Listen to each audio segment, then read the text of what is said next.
څنګه پوهیږي چې کوم کار باید ته وکړې او کوم کار باید بل چاته وسپارې؟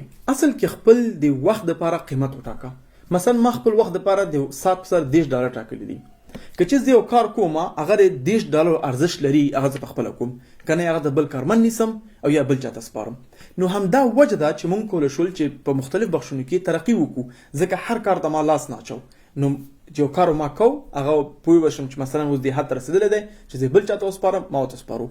نو دا ډېره مفید لاره ده، ځکه بعضې وخت کې خلک ډېر امکانات لري د غټېدلو، د ارګانونو، همچنین د تجارتونو، خو متاسفانه دوی هر کار پخپله کوي، په دې ارګان کې داخل کې کار کوي، نه د ارګان په سر باندې کار کوي. نو همدې دپاره ارګان یې کامیابېږي، نو ډېر زیات تاوان سره مخامخ وي.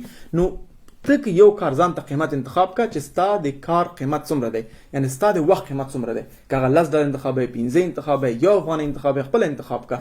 لیکن د هغه مطابق که مثلا یو کار کوي دا دومره ارزښت نه لري، بسم الله لاړ. مثال درکم، که زه چا سره میټینګ کوم او د هغه میټینګ مفید نه دی او زما وخت ضایع کېږي، زه ته یم چې ورو وخت مې ضایع کېږي، میټینګ کولی شي پرېږدې. که ته یو بزنس باندې کار کوې او پرېږدې دا بزنس تا دونه مفید نه دی، یعنې خپل وخت انتخاب کړې، ستا وخت څومره ارزښت لري، چې دا وخت انتخاب کړو چې یو ځای کې ته وخت ضایع کوې، هو زما ساعت دومره $1 دی یا زما ساعت دومره ارزښت لري، دلته ضایع کوم، ولې دا کار وکړم. یا ته یو اکاونټنټ یې په خپل دفتر کې او نور کارونه هم کوې، نه ورو اکاونټنټ ته کولی شي چې ارزانه باندې ونیسي. نو ځان ته د خپل وخت دپاره قیمت انتخاب کا چې زما د وخت دغه قیمت دی.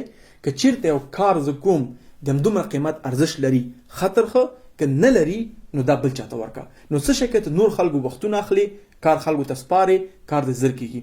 که بعضې وخت کې موږ فکر کوو که موږ هر کار په خپله وکړو نتیجه به مثبته وي، نه، اصل کې بعض وخت سخته وي چې خلک ته راولي او هغوی ته کارونه وسپاري.